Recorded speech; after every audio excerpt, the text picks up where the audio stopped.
and we'll get started here in just a moment. Hello, everyone. I'd like to welcome Joshua B. Lee from Standout Authority. He's the founder and CEO. They call him the dopamine dealer of LinkedIn, and he's proud of that nickname. He's an entrepreneur, business owner, author, coach, marketer, and a very blessed husband and father. Way back in 2003, he built his career in online marketing with clients like MySpace and Google with advertising spends of over 500 million, which generated over 35 trillion online impressions for these companies. He's been lucky enough to build 16 companies within his career, from online marketing to coaching and web design and more. But that's not his real passion. His real passion is creating lasting, meaningful, and more importantly, human connections.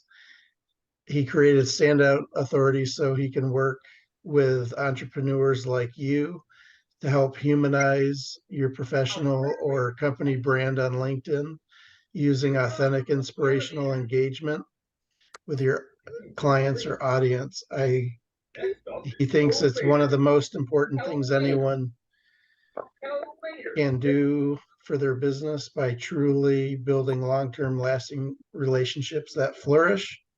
He genuinely believes that there is no B2B or B2C. It's just human to human connections. And he wants to show you how to do exactly that. So without further ado, I want to give the floor over to Joshua. Go ahead and take it. I appreciate it.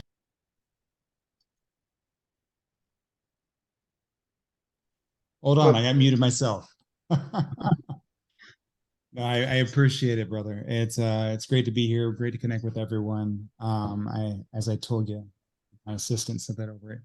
It is a quite an extensive and long intro. I appreciate you going through it all, but you know, it kind of shows a little bit, because most people kind of look at me and kind of go through and they're like, oh, dude, this guy is a young guy. What's he going to kind of go in and do? But you know, my wife always says, whenever you mention that one of your first clients was MySpace, it kind of ages you a little bit.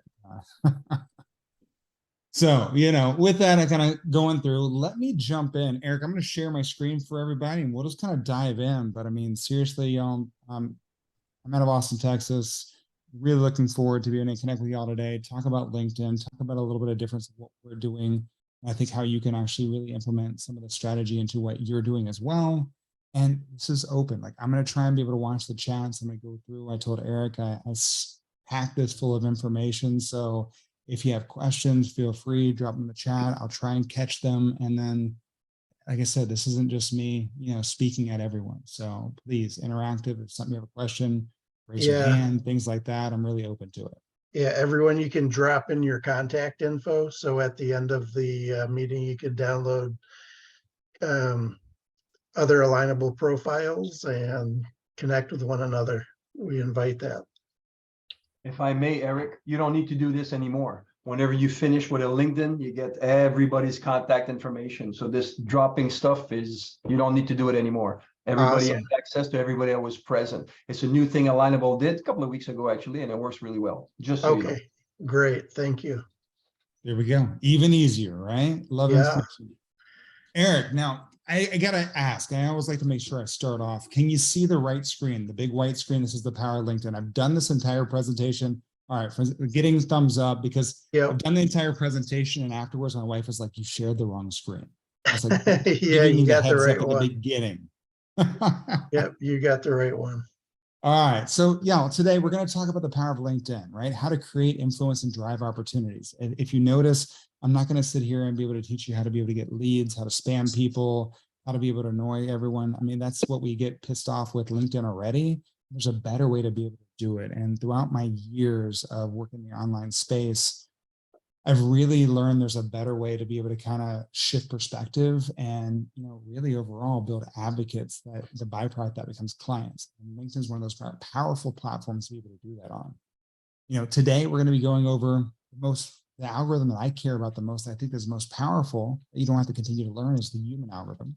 We're going to talk about why LinkedIn, what is social selling, the LinkedIn algorithm, working your brands, and then creating engaging content. So Before I jump into all this, I always like to make sure, Eric, too, we talk about the elephant in the room, right? This is the biggest thing I think that most people get upset with on LinkedIn. And I think all of us have done it, right? The 7 types of LinkedIn requests. We all get it. We all get them coming through. We probably all been the people that have done them as well. And so, I mean, look, I've done it. I've received them kind of going through there. So when we talk about this, one of the first ones, right? And notice we have blue shirts at comment. Oh my God, Eric, you're wearing a shirt. Me too. Let's connect, right? You're like, dude, what's going on? Yeah. You know, we've got the next one, which is, do you have 15 minutes to talk to a total stranger? Always fun. I love this one. Whatever buzzword is the hashtag of the month right now, they're going to be dropping a whole bunch into, hoping to be able to catch your attention because you've heard these things. The one that I run a team that can help you with whatever it is that you do, because I didn't take a second to actually look at your profile, and I'm just going around trying to get as many people as possible. By is a verb meaning to purchase. Muted again. By and by correctly in the Can everyone please mute Yeah, I got their profile? Thank you. I think I got it. I'm trying. Luckily, they pop up on the screen, Eric, and kind of see who's talking, who's not. But you know, so you've got the lead generator, right? This is the next one, and depending on the audience, you know, some will get it, some won't.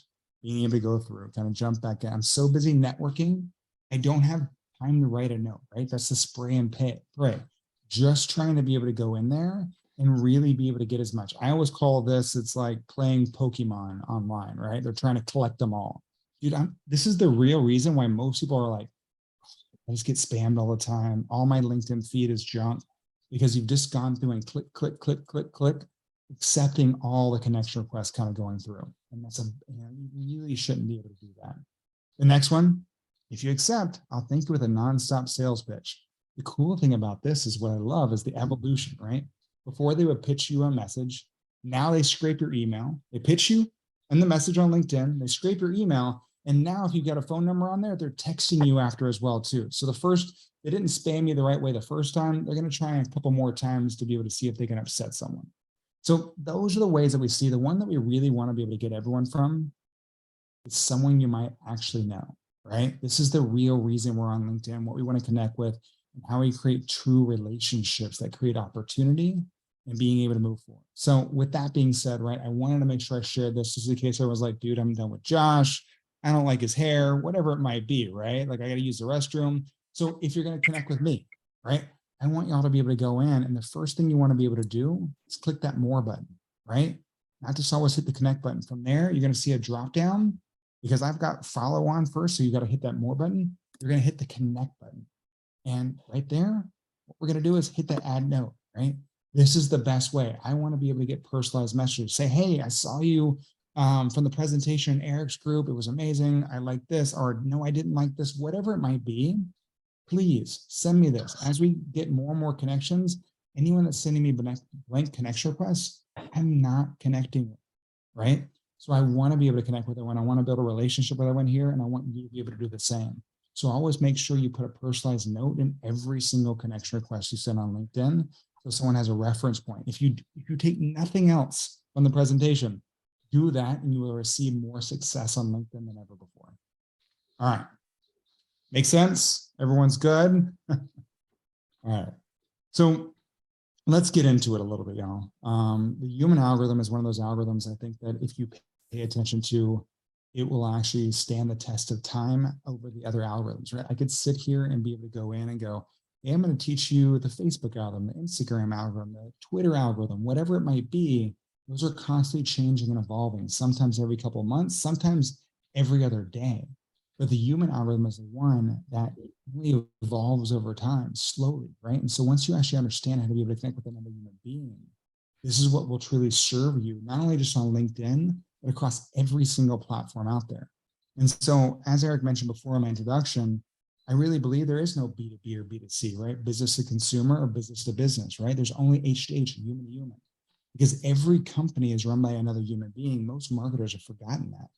After doing almost $1 billion in advertising, y'all, I'm telling you right now, B2B and B2C, yes, there are ways to be able to classify advertising and communication, but they're really just diversify ad spend, right? Once you have to understand this, it's amazing what you can actually be able to go through and be able to connect with the right people and be able to build opportunity and to create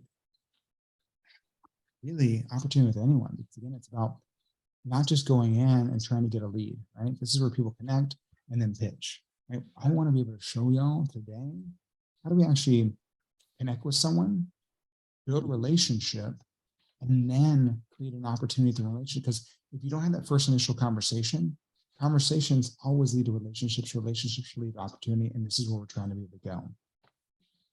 When we're talking about this as well, let me ask you this. Who here, and I'll look in the notes, who here has seen the movie Social Dilemma on Netflix? It came out a couple of years ago, but I think it was really pivotal for a lot of different people because I'm going to be honest. I think for my parents, I remember my mom saw it. She was like, oh my God, I can't believe they're doing this, right? Because I mean, in a digital age, it's not so much controlled by humans like, you know, back in the day, like radio and TV, right? The digital age is controlled by computers, by AI, right? Being able to go through, we're less in control than we ever have been, which means we need to be more careful now than ever, right?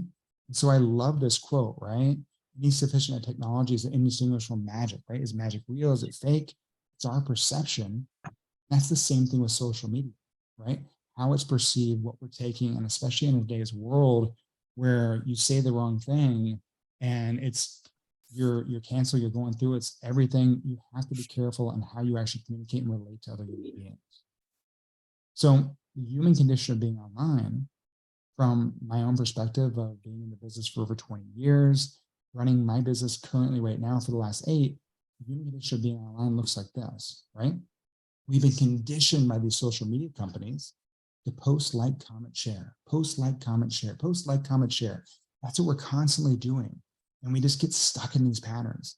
And most of us know, if you've been in marketing, the way to be able to break a pattern is that's the only way. You've got to be able to do it, actually be able to get someone's attention. So when we're looking at this, right, the human condition of being online, I ask everyone, why do people post online? First and foremost, above all else, why do people post online? Eric, what do you think? Why do you think every single person in this world, I don't care where you're from, who you are, you know, what your background is, why do we all post online? That's a good question. I would say to build human connections. Okay, yeah, it's a great answer. A lot of people say branding for clients, to get attention, right? All these different aspects. But if you watch that movie Social Dilemma, we've all been conditioned over the last 20 years for the dopamine hit, right? Those little hits of dopamine we all get when someone likes or comments on our post. That's first, right? We put it out there and we go, is someone gonna like it? Are we gonna comment? Am I gonna get validated? And then it's for the branding aspect. And then it's to get clients. It's then to build advocacy, right? Being able to go through to be able to add value, right? So we have to be able to pay attention to that. How do we actually become dopamine dealers to be able to get people's attention, to be able to break the pattern and be able to actually connect with them and be able to start those conversations? So that's what I want everyone to think about, right? How are you leveraging that on LinkedIn? How are you leveraging that across any social platform to be able to be those dopamine dealers, to be able to get your ideal audience's attention first, and then start a conversation with them, then build a relationship with them? That will create an opportunity, because right now we live in a world with mass messaging, over promotional content, fake news, selling, hell, we're all tired of the BS, right? We don't want that, right? In a digital social media driven world, relationships are the only way to truly build your business that will give you an LTV, lifetime value, that will last and stand the test of time and will continue to serve you time and time again. So you don't have to keep on reinventing your business, your company, and sometimes your personal brand. So now that we've got that out of the way, you know, that's the human algorithm, right? These are the things that we're kind of looking at. Let's talk about why we're all here. LinkedIn, right? Why LinkedIn? A lot of us have started LinkedIn profiles. We built them over time. We started kind of going through, but we really never did anything more, right? Like, oh, it's a place to be able to get a job. Well, I mean, in LinkedIn right now, I need to update the stats. It actually just came out a couple months ago. It's about 810 million members in 200 countries worldwide. But right now, the last stat from LinkedIn was 875 million members worldwide. So the opportunity to be able to connect with people, it might not be in the billions like some of the other social platforms, but let me tell you about the people that are on there, right? 2 people join LinkedIn every second, right? That's why we're getting so much. most of them now, we're getting a higher percentage of people joining on their mobile phones. And if you weren't paying attention a couple of years ago, one of the largest companies in the world bought LinkedIn for $26.2 billion cash, one of their largest cash purchases ever. And I'm going to tell you right now, if you're going to bet against Microsoft, this company was around for a long time. You're betting on the wrong horse, right? So they're going to be implementing LinkedIn, the data, and all the different aspects. We're seeing this across Outlook and Word and other aspects they're doing within their company, that LinkedIn's going to be very influential in everything they're building and moving forward, right? The one thing that I want you all to pay attention to is average salaries. I'll give everyone a second to kind of guess, right? Average salaries across social media platforms, Twitter, about $58,000 a year. Facebook's around $61,000. Anyone want to drop in the chat what their guess for LinkedIn is right now? Let's see if we get some, see where the answers are. Hill, 100,000, 100,000, John Lee. All right, so it looks like we're saying around 100,000. Eric Bell's at 150. All right, well, you guys are right, right? The average last time we looked, and actually the poll, Cindy, you might be the winner. You're the closest, right? 118,000, right? So almost double the other platforms. So that's what I think is really amazing when you kind of look at this stuff, because not only are you talking about a platform where the disposable income is higher, most of the clients that we work with have products or services that range anywhere from $3,000 to $5,000 all the way up to $50,000, right? They're on the higher end spectrum, right? They're not selling widgets and smaller items. So using LinkedIn, where one, you have a higher disposable income, two, you have people that are actually, you know, higher educated, right? 50% of the users on LinkedIn have a college degree or higher, right? So you've got an educated audience, has a higher buying power. And one of their cool things that we'll talk about right here, 4 out of 5 people on LinkedIn drive business decision making. So again, we're talking about an audience that can afford your products and services. They're educated enough to be able to make a decision and have the power to be able to do that, right? That's where I want to be, right? I want to spend my time on a platform that I can actually get the opportunities that convert. So when we're talking about that, right? 61 million users in the US are senior level influencers. 40 million users in the US are decision-making positions. And 33% of all decision makers use LinkedIn for research, right? Before they make a buying decision. I mean, the difference right now, male versus female, isn't that much, but I'm going to tell you, ladies, you know, get on that platform, share your voice, educate your audience. There's so much opportunity for on that platform, more now than ever. Some of the other stats I want to be able to share with everyone before we jump into other things. 96% of all B2B content marketers use LinkedIn for organic search marketing. Now, the next stat should light your eyes up, right? Of the 800 plus million total LinkedIn users, only about 250 million are actively using and posting content.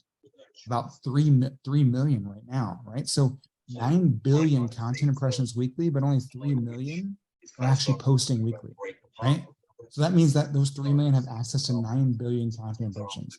So I shouldn't have to tell anyone, right? Start sharing content on LinkedIn, right? Being able to get there and be able to get in front of your audience, because you're not fighting the other masses that are on the other platforms. Last, an active LinkedIn page, right? You're going to get more impressions per follower, more clicks per follower when you're actively on your LinkedIn page, updating it, making sure it's relevant, being able to post content, not just on your personal page, on your business page as well. So they're looking for active users on there. We're going to talk about some of these things of what LinkedIn does over other platforms that are more pay to play. So the question everyone should be asking, right? Are you getting seen on LinkedIn? And are people coming to you? Because it gets exhausting always having to go after your ideal client. And so that's what we're going to talk about a little bit today as well, too, how to attract them, not always having to go after them. Any questions so far? How's everything going? Eric, we're doing good? Yep, let me just take a look at the chat here. Looks like the chat's good right now. Yeah, I just wanted to make sure I always check in. Yeah, we're good. Cool. All right, y'all. Well, as we kind of move in, and if I'm going fast, I apologize. As I told Eric, and I wanted to make sure I give you all as much information as possible, being able to go in. So going into the next level, it's social selling. I think, Eric, the reason why I cover this a lot, and it seems like, okay, we've all heard about social selling, right? It's what I do. I go on social media, I sell. Well, that's not the thing, right? Most people get this definition wrong. And so when we talk about what is social selling, the truest definition, y'all, is this. It's about leveraging your social network to find the right prospects, build trusted relationships, and ultimately achieve your sales goals. You leverage social media to find, connect, and influence business decision makers. What are we missing in that definition that's not on there? Selling, right? Even though it's social selling, we're not taking our old spammy techniques that we took offline and being online and going, hey, I'm social selling, right? No, that's not what it's all about. This is what it's all about, right? Being able to build relationships, right? Being able to influence business decision makers. That's what true social selling is once we actually understand the definition, we can actually implement it the right way, right? So that's what we're talking about, right? People aren't selling online, right? People are selling, right? They're not building relationships. When we look at the decision process, when people are going in, most times it's awareness, go over here, awareness, research, being able to go to consideration and decision, right? Traditionally, it happens in consideration where most decisions are made. And when you're truly doing social selling the right way, you get that awareness stage. You're the educator, right? Remember what I mentioned a couple of times. We want to educate, inspire, and draw people in, right? We don't want to sell them. If you sell someone, you got to continue to sell them. That's exhausting for everyone. I missed beginning with the slides. Yes, Eddie, I will happily send all the slides to Eric and make sure that, Eric, if you want them and share them, feel free to be able to do that. I know you're recording. All right. Jump over here and make sure there we go. So, what we want to be able to change, y'all, is from selling to connecting, from what can I sell you to how can I help you, right? That's the difference in what makes a relationship opportunity, right? This is a relationship-based selling, right? Being able to kind of go in. We've got to be able to flip the script because the way we were going before was the wrong way. We weren't really generationally growing in the right way to be able to move the needle, to be able to help people, to be able to educate them, to be able to, no one wants to be sold all the time. And so when we kind of look at that, that's what I want everyone to think about when you think about social selling, when you're online. How are you doing this? How can you shift and be able to really draw on that audience? So the next part of what we're going to talk about today is the LinkedIn algorithm. I get so many times people talk about the LinkedIn algorithm. They work with a LinkedIn person, or honestly, they're the so-called LinkedIn experts that are out there kind of going through, they took a program. And one of the basic building blocks I think they forget and don't realize is this, right? The social selling index score. Now, I'll take a poll in the chat. Who here has heard of the SSI score, social selling index score on LinkedIn? Anybody? Awesome. I love it. It's great to be able to see, right? Being able to kind of go through it. The social selling index score, I love that people have heard about it because for the longest time, people hadn't, but it's the basic building block of what LinkedIn works on and how you actually can thrive on the platform. It kind of goes on 4 different things: from establishing your personal brand, finding the right people, engaging with insights, and building relationships. Volume goes very low at some points. Here, I'm recording on multiple different things because we reuse a lot of this. You guys hear it better now? Eric, are you having a hard time hearing me? It fades in and out, but I'm able to understand you still. That's not good. I've got 2 mics. It shouldn't be an issue. Yeah. Let me look here real quick. I wish y'all had. Let me look here real quick. Can you hear me better when I'm speaking strictly into this one? Yep. All right. We'll just move the mic up a little bit, y'all. See, thank you. Y'all just let me know. I'm sorry that we didn't have that. And I can fix these things really quickly. We'll just move the mic up nice and close and make sure that everyone can hear. So I'm going to start over from the beginning. No, just joking, y'all. And again, if anyone has any questions, we'll have a whole Q&A at the end. I'm happy to be able to answer anything that's going on, but I definitely want to make sure that y'all can hear me and be able to go through. But as I mentioned, the social selling index score, it's based on these 4 things. And the 4 things really are based out of a score of 100, right? And what we've kind of seen is that 0 to 30 score. And anyone, y'all can just go to Google and be able to search SSI score and just click on that and get your free score, right? It's 0 out of 100. And what we've seen is that 0 to 30, it's kind of like, hey, you know your name, right? SAT scores, they give you 300 points for putting your name on the test. You're like, yay, good job. That's the same thing with LinkedIn, right? Like you put your name on the test, you knew it, you were able to put your profile up, you've got a score of 0 to 30. That 30 to like 65 range really is what we see is like the people that are more lurkers, right? They're reading content, but they're not posting a lot. Occasionally they're doing some liking. What we see is leaders with a score of 70 and above, right? This is where LinkedIn goes, wow, you know, Crystal's doing exactly what we want on LinkedIn. So let's reward her, right? Because so many platforms like Facebook, right? We spent years getting all the likes and now we have to pay to get in front of it. It's pay to play, right? But on LinkedIn, it's not pay to play. This is the basic building blocks about that. I don't have to spend $1 on LinkedIn to be able to get in front of my right audience. I just have to do the things that LinkedIn wants to be able to see, to be able to build my brand and be able to do the right things, the right social selling on the platform. Now, everyone's probably like, look, Josh, that's cool. We get a score. What's that really mean? What we've seen is people that have a social selling score under 70 usually show up in search results anywhere from 0 to 100 times a week, right? That's great. But what I told y'all is I wanted to be able to actually show you how to be able to draw your ideal audience to you. When you have your social selling index score over 70, it massively shifts. Think about the opportunity that will be brought to you going from showing up 36 times a week in search results versus almost 2,000 times a week. And I mean, look at the names of the companies, right? They're massively different. Now, this is a lot of the companies that I show up for just because of what I'm sharing on LinkedIn, but this is the opportunity for everyone there by just doing the basic things that go through to be able to build out LinkedIn. Now, you know, that's the basics, right? But it kind of goes in a little bit more because, you know, I always get everyone going likes, comments, and shares. You know, what's the biggest weight on a platform like LinkedIn? I mean, hell, almost any platform, these are all weighted differently.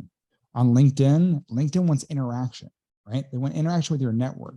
So the biggest thing that the fuel of LinkedIn is comments, right? 100% impact. You want to be able to go in and you don't want to be able to continue to ask your people to be able to share your content. You want them to interact with them. We want to be polarizing, right? We want people to be able to engage on our content because that's the biggest thing. I'm going to tell y'all right now, in this social media driven world, even as human beings, we all make decisions based on some degree of love or hate, right? Based on our past, our future, our present, whatever it might be, right? We don't make decisions based on being indifferent to something. So if you're putting out content for content's sake, you're missing your audience and you're wasting your time. You're wasting theirs. That's the one resource we don't get back. So you have to be polarizing. You have to put yourself out there and be able to connect and draw in your tribe and repel the people that you don't align with. Because if you just put up bland content, there's a better way to be able to do that, right? So the other piece of it I want everyone to pay attention to is don't overshare, right? LinkedIn's not the platform to be able to go through. Yeah, who is it? Can you back the other slide, please? Yeah, right here. See, yeah, comments are the fuel, 100% impact. Correct. In I have a 72% score, and I'm 1 and 2% for the SSI. Nice, congrats. Yeah, I'm not saying this is now. There's this guy is on LinkedIn sharing a video about someone helping an old lady cross the street with 97 million comments. He's adding no value whatsoever as far as business people generating $100,000 to $300,000 a year. Yet he's tricking the algorithm and making people come to. I don't even know what the guy does, but he is like present like crazy. It's like Facebook stuff thrown onto LinkedIn. Yeah. And so this is. Can you help us understand? He says, "Hey, they like the interaction." I don't want to play his game of having someone that's petting a cat that's stuck in the gutter and everybody loves it and go, "Oh, this is so nice. I'm there to do business." Help me understand this algorithm, how it can help business-wise, if that's possible. And hopefully my question is not out of line. Yeah, no worries. No, it's a great question. And I appreciate it. I was trying to find you because it didn't. Oh, there we go. Being able to go through, like, look, I'm going to be honest. That's great for visibility, being able to go through, but are those people going to convert? It's wasting your time. It's wasting their time. I can put up a cat video and get a million likes and being able to go through, but is that going to really actually turn into opportunity? I would rather have 100 or even 20 engagements that are my ideal audience that I can then nurture, right? LinkedIn, the posts on there are really truly just about being able to educate and inspire your audience, right? What you do with them after. If I put content out there and go, just look up the sky, right? And be able to hope that it's going to, bring clients to me. You're missing the boat. I mean, everything that we do, and I'm not going through the training today on it. But what we do for our clients is our engagement engine, right? It's how do you engage with people that engage with you, right? The real magic of LinkedIn and almost every platform. Oh, I freeze. Okay, no, I didn't. On every platform is being able to engage with the people that engage with you, right? Being able in the DMs, be able to have that conversation that builds a relationship and creates an opportunity. The person that's getting 1 million likes on their cat video, that's cool, but you don't know what they do. I'd rather put out content that's relevant, right? And this is that whole piece. I'll show you here, y'all. And this is, talking about don't overshare, 1 time a day being able to go through, but I'll jump over here. I'd rather have quality engagement over mass content. Hell, over mass engagement, right? It's not about being able to put out content for content's sake, right? And we've all been there, like on Netflix on a Friday night, right? Like, oh man, there's nothing to watch. Hell, that's wrong. There's too much to watch, right? We're overwhelmed with this information. It's not content is king anymore. Anyone can put out the cat video and be able to go through. It's quality is queen, right? We want quality content that attracts our right audience, because if you're just putting out content to be able to get likes and comments, cool, go to TikTok or go to Instagram, right? I mean, you can be a social media influencer.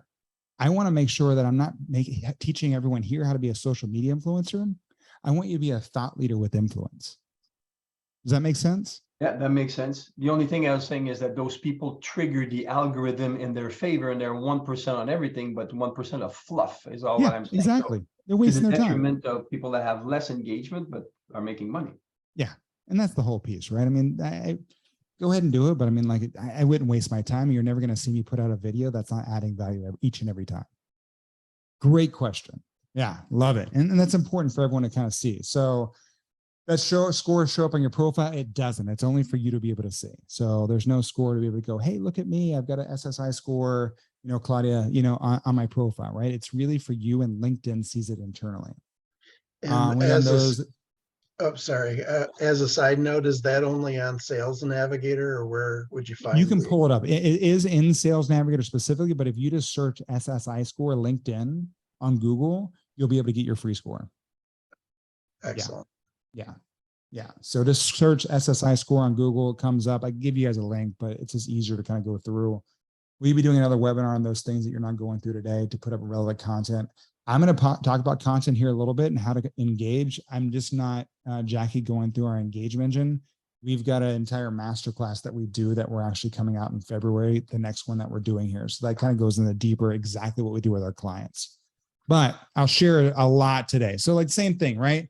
Until you become, that well-known user, Ariana Huffington, Gary Vee, whoever it might be, Tony Robbins, like only 1 post a day, because if you post more than once a day, LinkedIn you've got to work twice as hard, right? The second post in the same day within 2 hours, that second post needs 3 times the engagement to collect the same amount of views. So if you got 5 likes the first time around and 100 views, guess what? You got to get 15 likes or comments the next time to get that exact same 100 views. That's just wasting your time.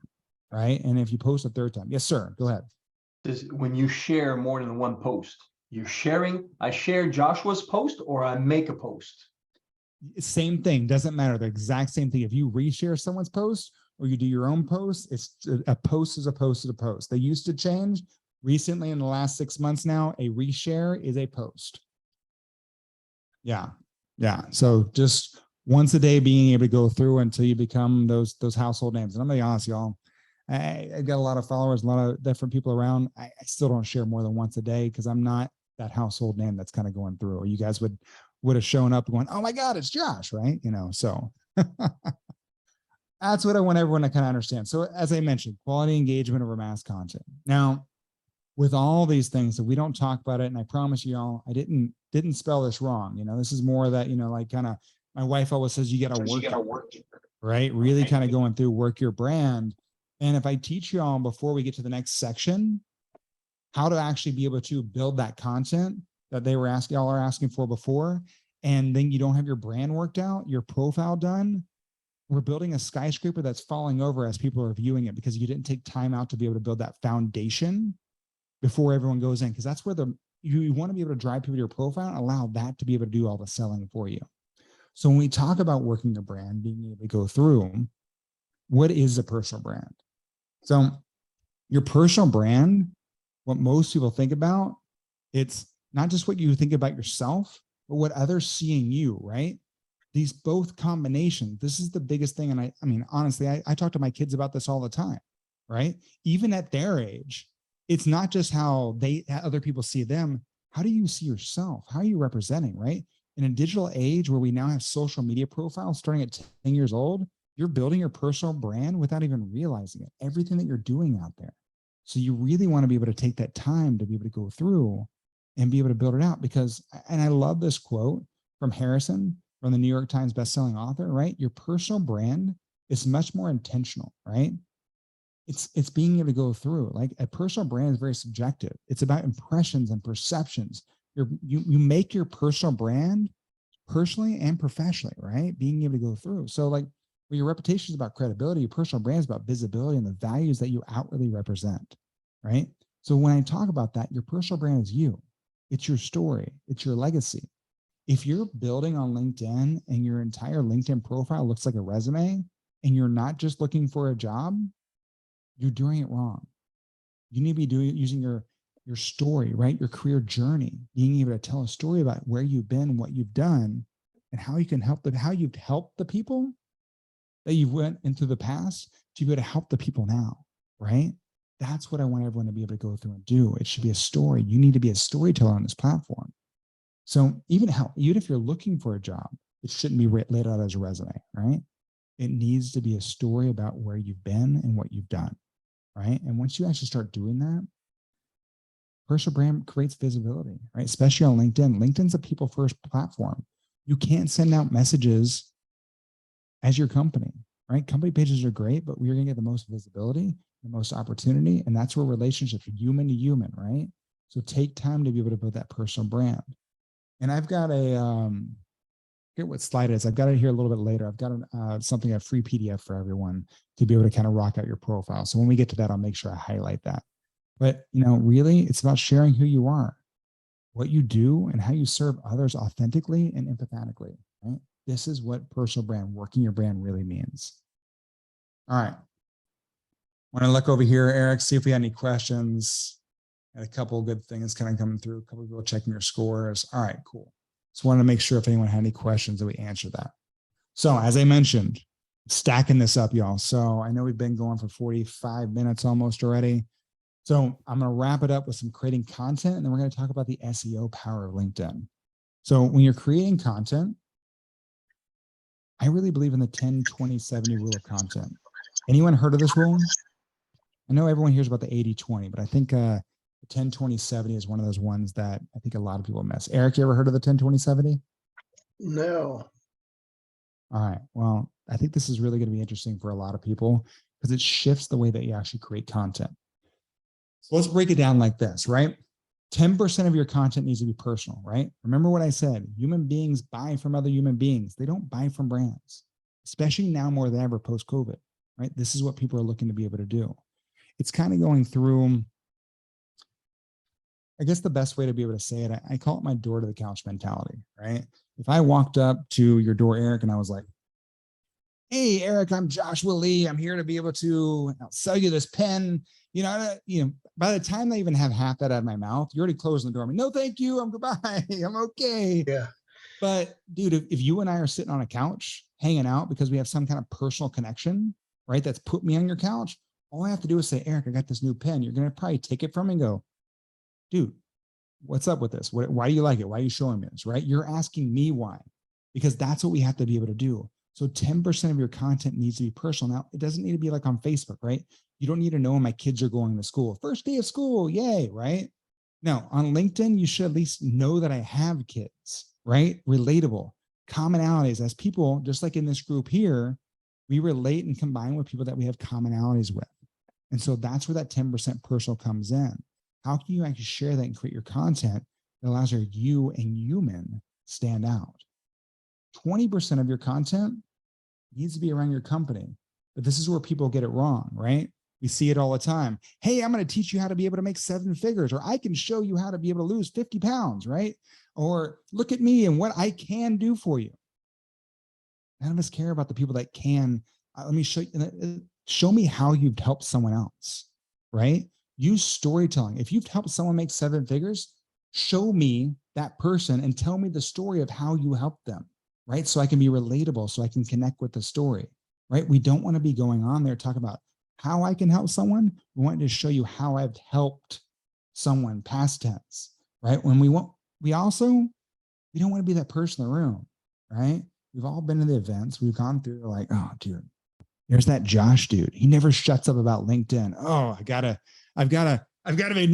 really get away from this guy, right? Like, we all know that person. We've all been there, and we don't want to be that person. That's everyone on LinkedIn. They continue to talk about themselves and their company all the time.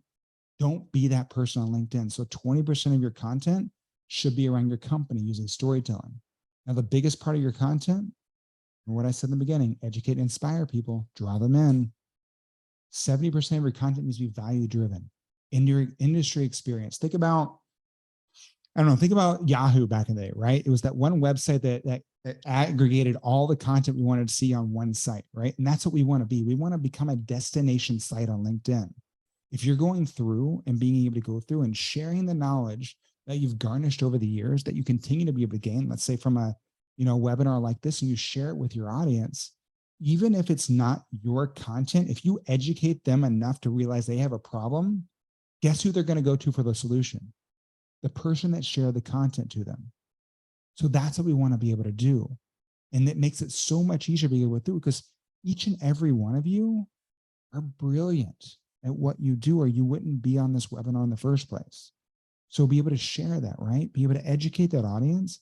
And if you continue to be able to do that, I'd rather have someone that's educated making a decision to work with me, rather than I tricked or sold into work with me, that I have to continue to be able to sell every single month. So 10% of your content needs to be personal, 20% around your company, but about what you've done, activities that you do at your company, not what you can do. And then 70% be value driven, educate your audience enough that they choose to be able to work with you, right? That's so much more powerful. So that's 70, 10, 20, 70. And look, y'all, it doesn't have to be in every post, right? We're not talking about, hey, I was driving my son to school today. It was funny. He mentioned something that really related to a conversation in my LinkedIn community that I work with a lot of professionals on.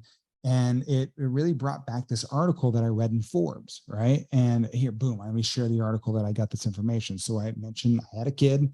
My God, Josh is a dad, me too, right? Boom, I talked about my LinkedIn community, about some things that I do, and I shared the educational information that brought it all together.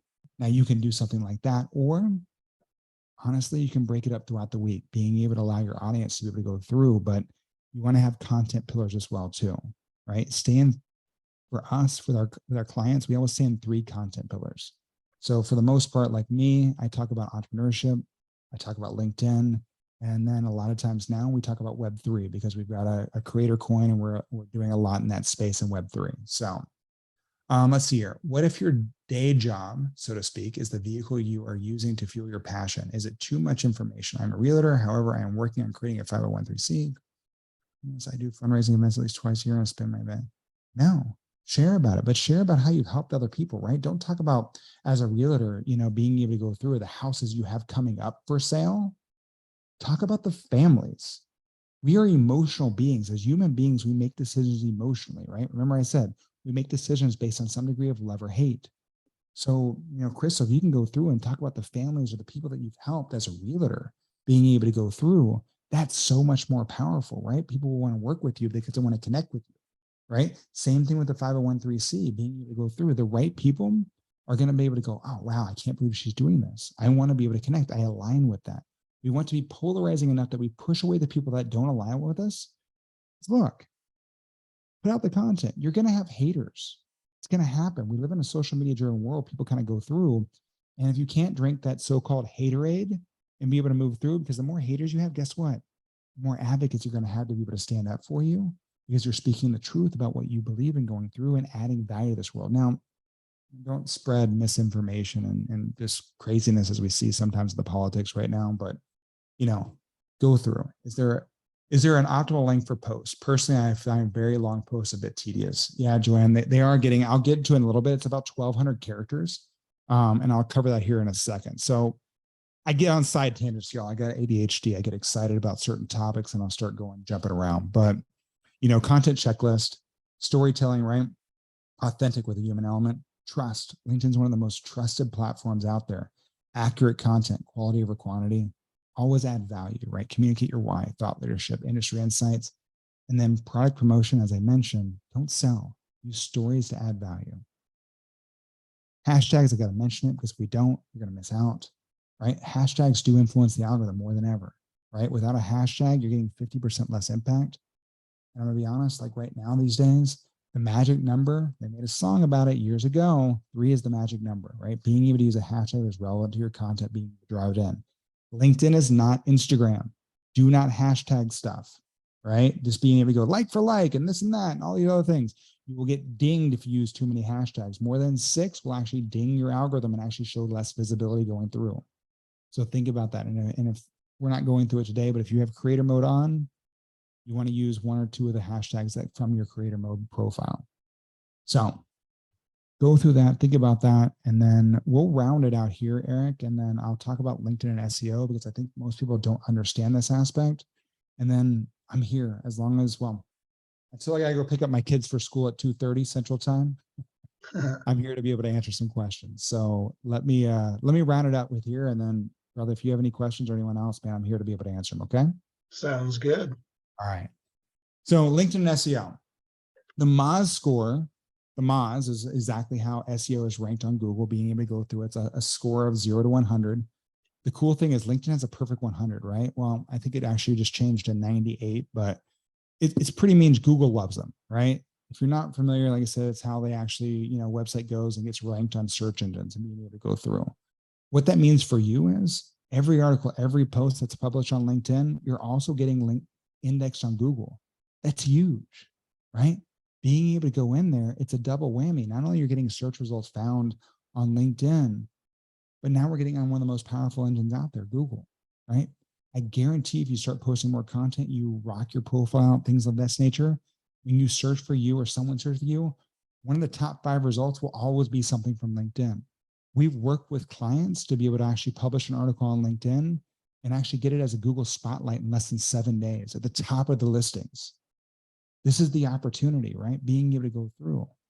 So, LinkedIn has its own internal search engine, right? We talked about it, choosing one of the best optimized, but profiles are in the first position, right? That are optimized, being able to go through. I told y'all, it looks like on the next page, I'm going to be able to drop that link for y'all to be able to see, but this is what we want to be able to do is search results, right? Really being able to optimize for SEO. It helps because you can actually post content, not just on LinkedIn. We always hear all the time, right? People go in, they go, oh, I can't post that article on, twice, right? I can only, if I post the article on my own blog and then I go out and actually post the article, on, another platform, we're going to get dinged for it. Now LinkedIn with a Moz score of 100, you actually can take the same blog from your own website, share it on LinkedIn, and I guarantee you, more than likely, the LinkedIn blog will actually show up higher than on your own website.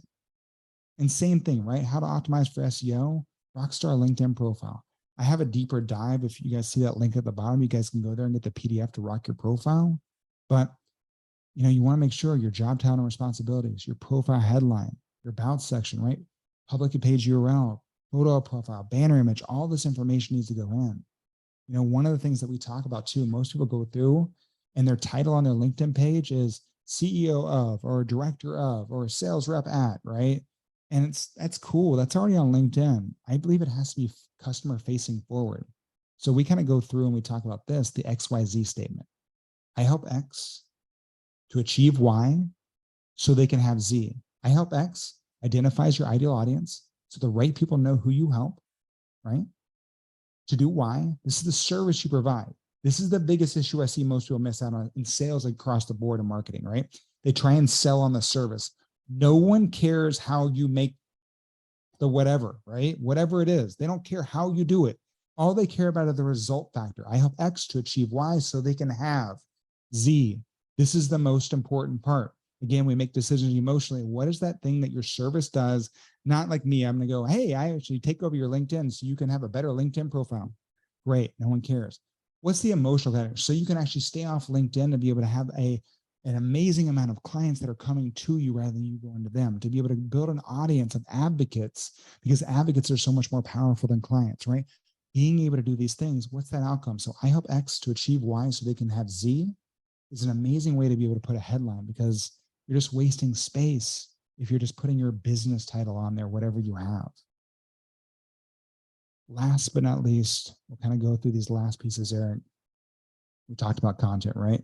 So content frequency, post articles, posts, they can be up to 3,000 characters, and articles can be up to 125,000 characters. I'm going to be honest. Don't use the 3,000 characters. You're going too much being able to go through. Really, you want to have about 1,200 characters, right? 1,200 characters is the optimal post. That's about, 300 to 400 words being able to go through, depending on the words you use. This is where that's where it'll actually go, right? Same thing, a static, post with this content is great, but add a picture, you get a 10 to 15% boost in visibility by adding a single picture, right? Using carousels. There's so many different ways to be able to do it, but I mean, you want to be able to take this stuff. This is optimized for SEO specifically, but analyze the data from your website and on LinkedIn, right? Profile review, search appearances, content, all this information is available to you. You can go through and be able to find that and make sure that you're actually connecting the right audience. If you're not, if you're looking at your LinkedIn profile and looking at where you're searching for, what search results you're showing up for, who you're showing up for, and it's not your audience, something's wrong. You need to look at your LinkedIn profile. You need to look at your content, because that's the reason why you're showing up for those people. And the last, right? It's be human, right? SEO is less about shortcuts these days. It's about giving value to your audience with great content. It's not about, like we said, cat videos, right? Being able to go through. You really want to, I guarantee you those cat videos on LinkedIn aren't getting indexed by Google. So this is what we want to be able to do. This is how we become leaders in these opportunities. So the takeaways I have for y'all today: quality above all else, right? Forget about the algorithms if you're not planning to share valuable, relevant, and trustworthy content. Engage with people that engage with you, right? This is that whole piece. One of the biggest things I want people to take away is, did someone look at your profile? Did someone engage in your content, right? Or did your ideal audience post on your post content, right? Remember about that dopamine dealer? What we want to be able to do is appreciate people for something they never been appreciated for. If I reach out and I go, I see Eric looked at my LinkedIn profile, and I reach out to him and say, well, rather than going, hey, Eric, you're wearing a shirt, me too, let's connect. I can reach out and go, hey, Eric, I just want to reach out and say thank you. Too often we don't appreciate the little things. I wanted to just say thank you for checking out my profile and just connect and find out what maybe pushed you to check me out, right?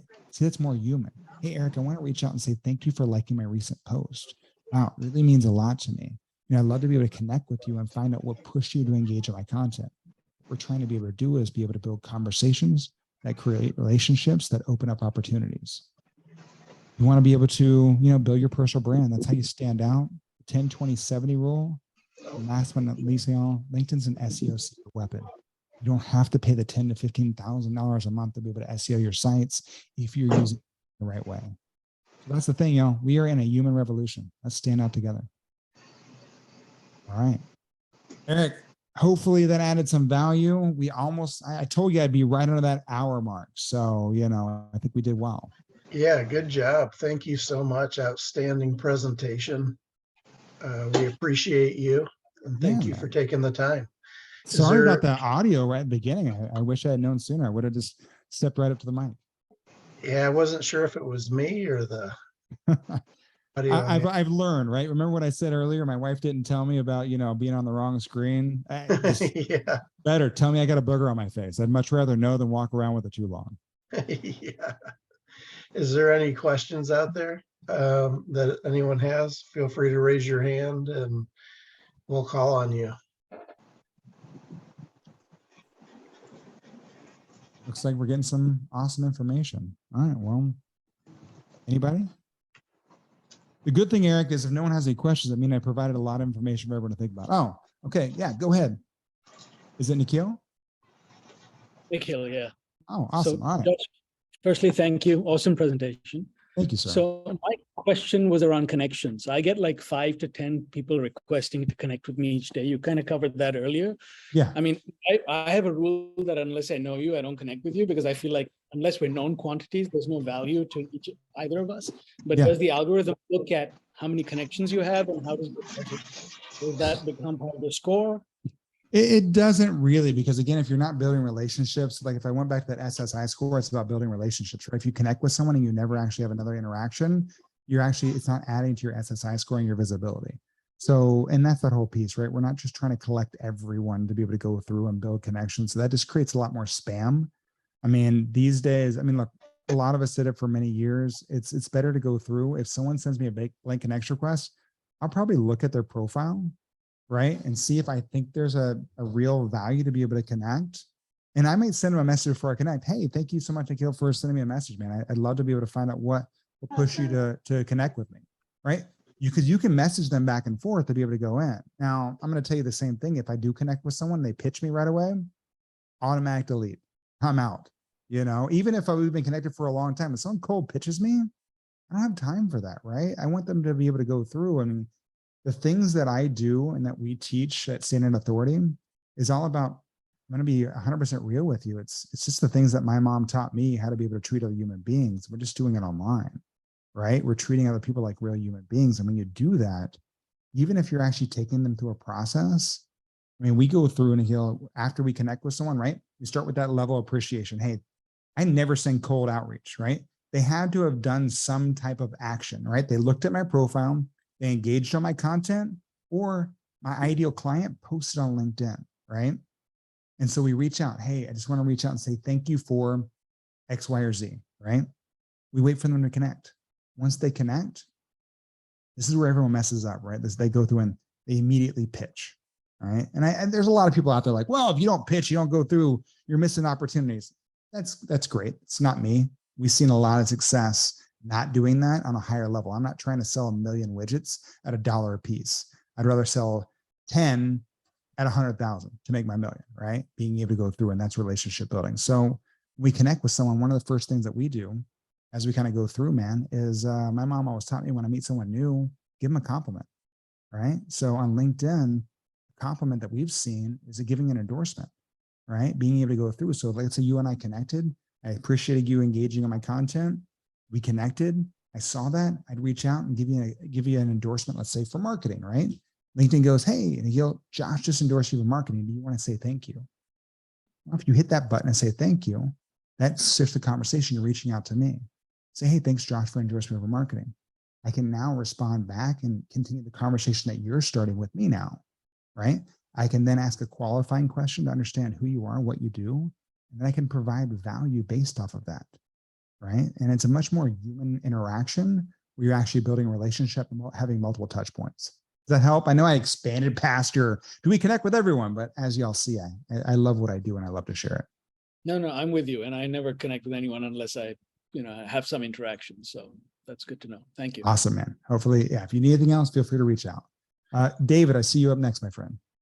Yeah, quick question for you on the content posts. I mean, what's kind of a rule of thumb between just text posts versus having some images or having some video? What's kind of a good best practices? I'm going to tell you right now, video, even though I wish it could be a little bit better, video, the visibility has gone down. It was up last year for LinkedIn. They were trying to push it out. It's actually went down a little bit for us. We do either image posts, carousels. There's a new carousel. We work directly with the LinkedIn product team, so I test a lot of new stuff. There is a new carousel feature that's going to be rolling out for everyone, but to do a carousel post, and if everyone doesn't know, that's a post that kind of scrolls through.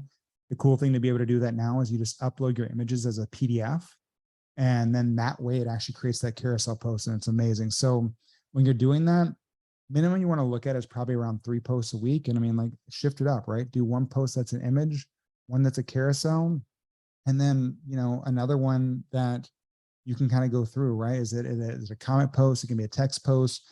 Shifting it up and looking at what your audience grabs, because no matter how the algorithm is, David, in the long run, it's your audience, how they like to be lifting. If they love to watch you on video, I'm going to tell you, do a whole bunch more videos. Yeah, sure. Makes sense. And then follow on question, what's a good, percentage connection requests, right? So our acceptance rate, 30, 40%. I mean, if you personalize the messages, what you recommend? Obviously. I mean, ours across our clients are 90% connection rate, connection acceptance, because again, what we're doing is we're doing that human aspect, right? We never do any cold outreach. So everyone, I'm always looking for trigger points. someone has, and that's just stones unturned, right? They've Yep. looked at my profile, engaged my content, or they've posted content. And what I did first was I became that dopamine dealer, right? I liked their post. I commented on it. The average post person on LinkedIn, David, gets less than 1% engagement on their content. So when you're that person liking, commenting, and reaching out and saying, hey, David, I saw your recent post on X. I just want to reach out and say, thank you, man. I appreciate it. Love to be able to connect with you. It seems like a lot of synergy. It's a much more human. So we have a much higher connection rate there. Too logical. Yeah. Be that guy, right? Be that gal. So There he is. Yeah, exactly. thanks. Yeah. Does that answer everything, David? Yes. Thanks. All right, buddy. Happy. I see you next. I have a question. So Yeah. I'm one of those who joined this LinkedIn because I don't use it. So I had a company 10 years ago, and that's when I signed up.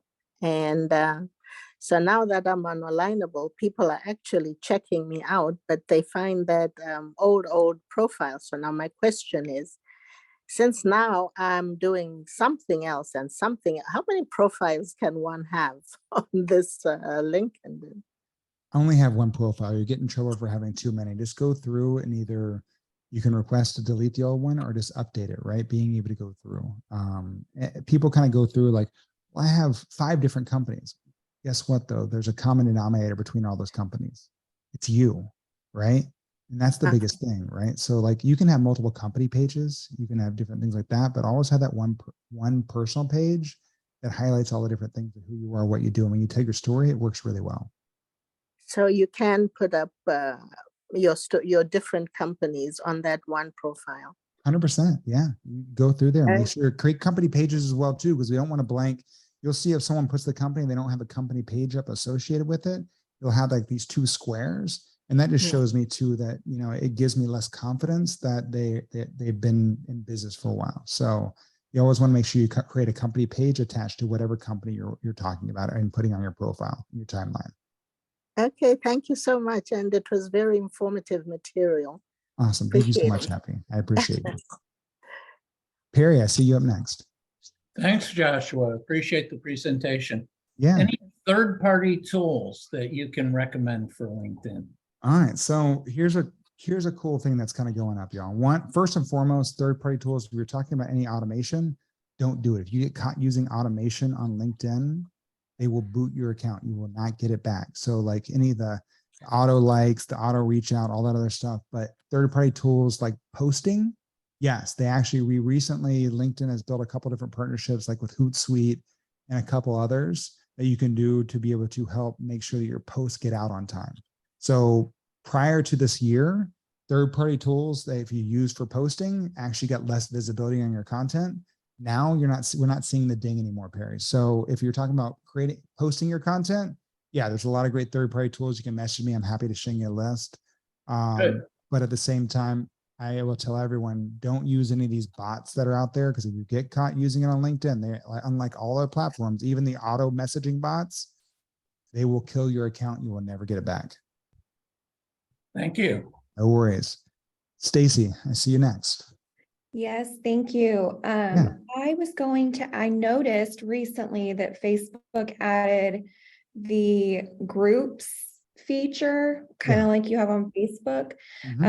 What is your kind of thought around that? And do you utilize it like kind of you would on Facebook, or? I wish groups were more powerful on LinkedIn. Even some of the executives at LinkedIn will tell you that they're not where they should be. It's great to be able to engage if you find a group. There's like, I think, 500,000 groups, if not more, a couple million groups on LinkedIn. But, Stacey, the thing is 98% of them, no one ever engages. So that's that whole piece, right? Like you can get in a group if you find it's engaging, awesome, right? It used to be a big promoter of groups. Now, I think next year they will be launching a shift and change. We've got, LinkedIn audio rooms. I was one of the first 100 product testers for that. That is very similar to Clubhouse that launched. And they are now working on incorporating Microsoft Teams a lot more into LinkedIn. So I think once they actually incorporate some of these features from Microsoft into groups, we're going to see a lot more powerful opportunities leveraging those groups. But right now, go in there, jump around. I wouldn't spend too much time trying to create a group. I would spend more time building relationships individually, one-on-one. Right. Awesome. Thank you. No worries. Claudia, I see your hand up. Thank you for this information. It was really good. I just wanted to mention, so what I tend to do is every time I go to a conference, I kind of like, I like all the speakers that I like, I add them on LinkedIn and I look them up, I look up their profile. So maybe I'm not being as personable, but I feel like I have found really good opportunities through LinkedIn, you know, for working sort of relationships. Yeah. However, I think as you mentioned, like I want to say for sure, I don't like people pitching right away. It's just very annoying. I mean, so many people write me and they pretty much want my credit card, you know, to sign up for something immediately, and they don't even understand what I do or All the what time. my Oh, yeah. so that is very annoying. I agree. So I think, like you said, I think building that a little bit of a relationship, finding out who the person is really helpful. Yeah, Clay, I love that. I mean, like, you're just like me, high five, because I mean, being able to go through an event, anytime to go to an event, even if I'm one of the speakers, right? I'll go in and I'll connect. Hey, Claudia, I see you're speaking at XX event. I'm going to be there as well too. Excited to be able to meet you when I'm there, right? And just want to say I'm looking forward to your session. Now, the cool thing is, boom, that builds. It's already saying, I'm telling them why I'm connecting, and I'm looking forward to seeing them there. And I have a better opportunity when I walk up to them at the event or try to be able to connect with them to be able to build that relationship deeper in person. You know how many times though that I get on a stage and I'm saying like, hey, who actually reached out to me on LinkedIn to be able to connect or reach out to other speakers? Maybe if there's let's say there are 100 people in the audience, maybe 1 or 2 people out of the 100 ever think to be able to do that. Huge opportunity, like being able to go through. I mean, that's the best way to get, because now it's the built-in personal message, right? Hey, I'm going to see you there. I'm excited. Looking forward to talk to you. Yeah, and Josh, I heard that there was some way to, when you're at a conference, I don't know if you know about this, but there's like a button that you can connect with everybody around you. Is that true? There used to be. It was amazing. Okay. It was Bluetooth enabled that was kind of going through, and you would be able to go through, and if everyone had turned on, you could see everyone in the room and start connecting with them. LinkedIn got rid of that. So now it's just the QR code that you can actually pull up. If you click on your name, click on the search bar on the right-hand side, it looks like a little QR. It'll open up yours, and each of you can scan it and be able to connect on LinkedIn immediately when you're in person. Okay. Yeah. Cool. Thank you. No worries. Eric, I think we covered everybody. Yeah, excellent information.